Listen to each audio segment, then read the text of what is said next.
Hello everyone. आज हम react के बारे में समझेंगे। तो फर्स्ट लेक्चर ऑफ रिएक्ट। तो रिएक्ट क्या होती है? ओके।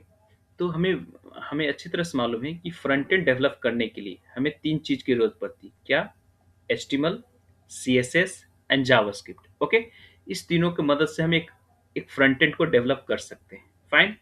ओके। बट प्रॉब्लम क्या है ना कि जब हम इस तीनों की मदद से फ्रंट एंड डेवलप करते हैं ना, तो बहुत सारा लाइन ऑफ कोड लिखना पड़ता है।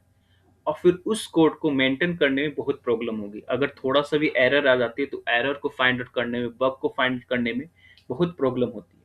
तो उस चीज को सॉल्व करने के लिए हमारे पास रिएक्ट है। रिएक्ट क्या करती है कि कुछ कुछ सेट ऑफ कोड ऑलरेडी उसने लिख के दे रखा है। तो हमें उस सेट ऑफ कोड को क्या करते हैं, यूज कर लेते हैं।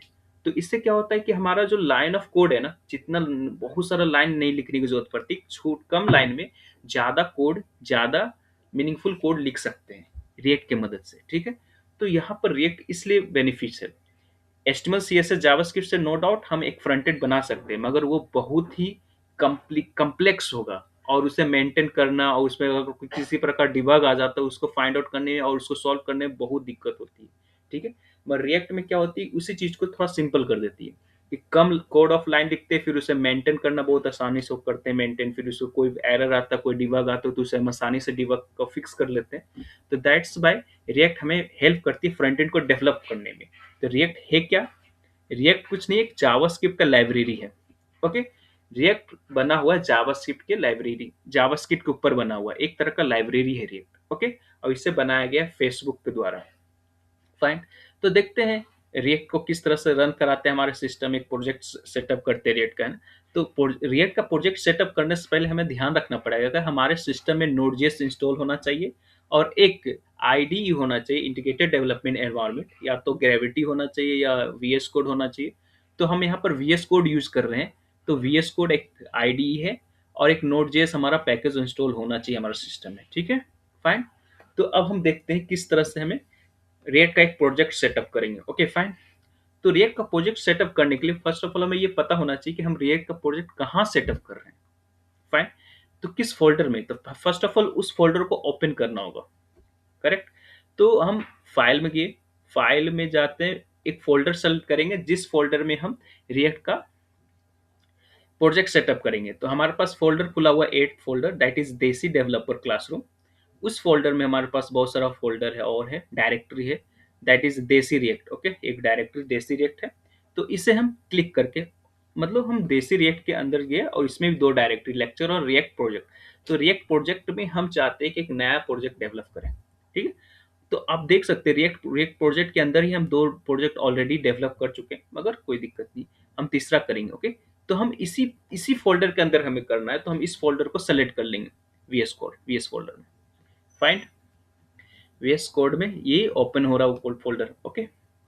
फाइन। गुड। सो ये ओपन हो रहा है स्लोली स्लोली। तो अब हमें क्या करना होगा? फर्स्ट ऑफ ऑल हमें टर्मिनल ओपन करना। ओके। तो टर्मिनल किस तरह से ओपन कर सकते हैं? तो आप देख सकते हो हेडिंग, हेडर में एक टर्मिनल कीवर्ड है यहाँ पर, है ना, टर्मिनल कीवर्ड। तो इस टर्मिनल कीवर्ड को क्लिक करेंगे तो न्यू टर्मिनल आता है। तो न्यू टर्मिनल क्लिक करेंगे तो एक टर्मिनल हमारा क्या हो गया, ओपन हो गया। फाइन। ठीक है। गुड। तो एक टर्मिनल ओपन हो गया है। या तो कंट्रोल प्लस टिल्टा से भी कर सकते हैं। टिल्टा कहाँ लिखा हुआ है? जो टैब कीवर्ड है ना हमारे पास, जो टैब, कैप्स लॉक टैब, उसके ऊपर लिखा हुआ है एक बटन है, दैट इज टिल्टा बटन। ओके। या कंट्रोल प्लस टिल्टा से भी एक न्यू टर्मिनल ओपन कर सकते हैं। जैसे control plus tilde, open new terminal. अब देखो टर्मिनल किसको इंडिकेट करे ये भी देख लो। डी ड्राइव का है फोल्डर, डी ड्राइव में जाके एट फोल्डर देसी डेवलपर क्लासरूम, उसके अंदर देसी रिएक्ट फोल्डर है, उसके अंदर रिएक्ट प्रोजेक्ट है, बस उसको इंडिकेट करें। अब हम यहाँ पर ही इस फोल्डर में ही रिएक्ट प्रोजेक्ट नाम का एक फोल्डर है, उसमें हम एक रिएक्ट का क्या कर रहे हैं, एक प्रोजेक्ट डेवलप कर रहे हैं, क्रिएट कर रहे हैं। तो उसके लिए हमें कमांड देना पड़ेगा। क्या कमांड देना पड़ेगा? npm।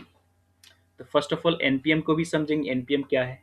npm I am giving here command, है ना, कमांड दे रहे, क्या कमांड दे रहे? npm space, then after I will write here create. Okay. Then space, what I will create, with I will create, with I will explain also what is with। Okay. Fine. And at the rate अब wheat का कौन सा version install करना है, latest version install करना है, तो हम यहाँ लेटेस्ट ही लिख देते हैं। सो वीट का जो भी लेटेस्ट वर्जन होगा ना वो इंस्टॉल हो जाएगा। फाइन। ओके, तो हमारा ये इस फोल्डर में इंस्टॉल हो जाएगा वीट का लेटेस्ट वर्जन। ओके, अब हम इंटर क्लिक करते हैं। तो अब क्या हो रहा है, थोड़ा सा टाइम लेगा और ये क्या करेगा, धीरे धीरे वीट को इंस्टॉल करेगा। फाइन। अब यहाँ पर बोलेगा कि प्रोजेक्ट का नाम दीजिए। फाइन। तो प्रोजेक्ट का नाम हम क्या दे सकते हैं, जस्ट लाइक रिएक्ट या third project, third project anything, आप प्रोजेक्ट का नाम देंगे। यहाँ पर प्रोजेक्ट का नाम पूछा है, फिर क्लिक इंटर, फिर पैकेज का नाम लिखा। ठीक है, आप अभी सेम रख सकते हैं, कोई दिक्कत नहीं। अब आया हमारे पास select a framework. This is very important. अब तक हम क्या इंस्टॉल कर रहे थे, हम बीट इंस्टॉल कर रहे थे ना। बीट क्या था हमारे पास, एक एक बिल्ड टूल है। ठीक है, बीट क्या है, एक बिल्ड टूल है। ठीक है, तो डिस्कस करेंगे बिल्ड टूल क्या होती है। ठीक है, वो क्या करते हैं, एक शॉर्ट टर्म में समझो कि रिएक्ट को चलाने में मदद करती है, रिएक्ट को रन करने में मदद करती है, that is Vite. Okay, fast manner में रिएक्ट को रन कराने में मदद करती है। ठीक है, तो हमें सेलेक्ट फ्रेमवर्क, अब हम यहाँ पर सेलेक्ट करेंगे रिएक्ट। किस तरह से, एरो अप एरो क्लिक करेंगे, डाउन एरो क्लिक करेंगे, तो ये बटन देख रहे हो ग्रीन बटन अप डाउन हो रहा है ना। तो अप से अप होगा, अप एरो से अप, डाउन एरो से डाउन। तो हम रिएक्ट पे गया और क्लिक इंटर, इंटर के लिए तो सिलेक्ट हमारा फ्रेमवर्क क्या हो गया, रिएक्ट। अब हम सिलेक्ट रिएक्ट फ्रेमवर्क हम सिलेक्ट कर लिए। अब हम रिएक्ट फ्रेमवर्क सिलेक्ट कर लिए। अब हमारे पास लैंग्वेज भी सिलेक्ट करना होगा, कौन सा लैंग्वेज आप बनाओगे, टाइपस्क्रिप्ट और जावास्क्रिप्ट, बहुत सारा ऑप्शन है हमारे पास। तो हम जावास्क्रिप्ट को सेलेक्ट करेंगे। ठीक है, गुड। तो यहाँ जावास्क्रिप्ट गए और जावास्क्रिप्ट को इंटर किए, तो जावास्क्रिप्ट सेलेक्ट हो गया हमारा लैंग्वेज। तो देखो यहाँ पर बीट का 8th वर्जन है समथिंग। तो हमें अभी ये एक्सपेरिमेंटल है, तो हम अब स्टेबल वर्जन की ओर जाएंगे, ज़्यादा लेटेस्ट वर्जन की ओर नहीं जाएंगे, ताकि अभी ये एक्सपेरिमेंटल है, थोड़ा बग भी आ सकती है। तो अब ये कुछ नहीं करेंगे, नो कर दिए है ना। फाइन। अब यहाँ पर इंपॉर्टेंट है क्या लिखा हुआ, install with NPM and start now. मतलब हमारे पास जितना भी रिएक्ट को चलाने के लिए, क्या पहले क्या बताए थे, रिएक्ट क्या मदद करती है, रिएक्ट ऑलरेडी आपको कुछ कोड लिख के देती है। ठीक है, जावास्क्रिप्ट के ऊपर कुछ कोड लिख के दे देती है, आप उसको केवल छोटा सा कीवर्ड एक यूज करोगे, आप उतना सारा कोड ऑलरेडी लिख पाओगे, समझ रहे हो, यूज कर पाओगे उस कोड। तो हमें वही इंस्टॉल करना है कि वो जितना जितना रिएक्ट का कोड ऑलरेडी लिखा हुआ है ना, कहाँ लिखा हुआ है, एनपीएम या स्टोर है, नोट पैकेज मैनेजर में कहीं स्टोर है, हम वहां से डाउनलोड कर रहे हैं, इंस्टॉल कर रहे हैं अपने फोल्डर में। ठीक है, तो दैट इज थिंग। ओके, तो हम एस करते हैं। अब क्या करेगा, ये धीरे धीरे सारा जितना भी पैकेज होगा एनपीएम का, एनपीएम में जितना भी डिपेंडेंसी है, जो जरूरत है रिएक्ट का प्रोजेक्ट को रन करने के लिए, जितना भी डिपेंडेंसी है वो सबको सब इंस्टॉल करेगा। अभी इंस्टॉल हो रहा है, जितना कहाँ से इंस्टॉल कर रहा है, एनपीएम। एनपीएम के यहाँ थोड़ा सा देख सकते हैं एनपीएम क्या है, जस्ट लाइक यहाँ गूगल में सर्च करेंगे एनपीएम क्या होती है, एनपीएम। तो एनपीएम के वेबसाइट में जा सकते हैं हम, नोट पैकेज में, और documentation, always read documentation. Okay, कोई भी सिस्टम पढ़ रहे हो, कोई भी काम कर रहे हो, नोट जेएस या एनपीएम कुछ भी, उसका डॉक्यूमेंटेशन पढ़ो, क्या होती है नोट, अबाउट नोट एनपीएम। तो एनपीएम के बारे में देखेंगे कि एक सॉफ्टवेयर रजिस्ट्री, मतलब हो गया कि इससे बहुत सारा आप सॉफ्टवेयर रख सकते हो, जो जावास्क्रिप्ट जो भी, कहने का मतलब जावास्क्रिप्ट को चलाने के लिए जो भी सॉफ्टवेयर या पैकेज की जरूरत होती है, वो सब एनपीएम में ही स्टोर किया जाता है। ठीक है, और जब हमको जरूरत पड़ती है तो हम वहां से इंस्टॉल कर लेते हैं एनपीएम से। फाइन। तो आप इसे डॉक्यूमेंट को पढ़ सकते हैं, रीड कर सकते हैं। Okay, fine.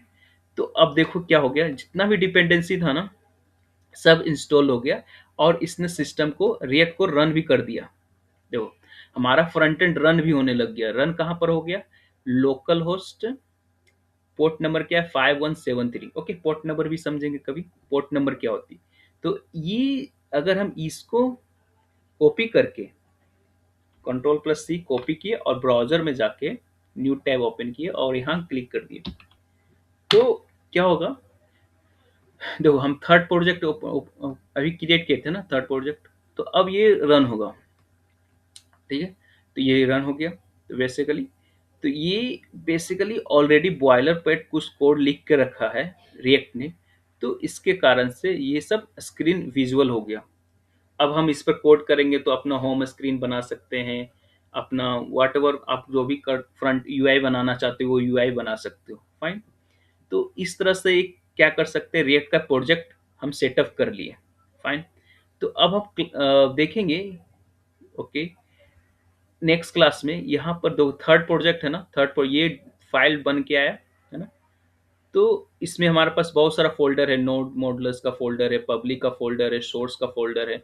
तो इस तरह से बहुत सारा फ़ोल्डर है, इंडेक्स डॉट एचटीएमएल फ़ोल्डर है। तो हम इस सभी फ़ोल्डर को समझेंगे बारी-बारी से, क्या होती है फ़ोल्डर। ओके।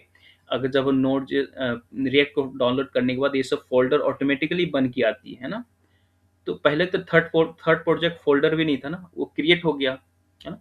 और फ़ोल्डर क्रिएट होने के बाद ये सब डाउनलोड भी हो गया। ये सब फ़ोल्डर स्ट्रक्चर बन भी गया। ये सब कहाँ से आया? नोड मॉडुलस कहाँ से आया? पब्लिक सोर्स, ये सब एनपीएम ही प्रोवाइड किया हम हमें। ओके।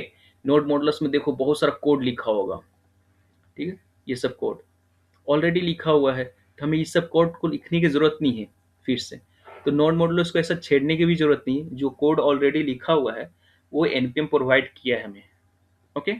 तो हम इसे हम रन केवल रन करेंगे और ये रन होगा, इसके बारे में ज़्यादा सोचने की ज़रूरत नहीं है। ओके।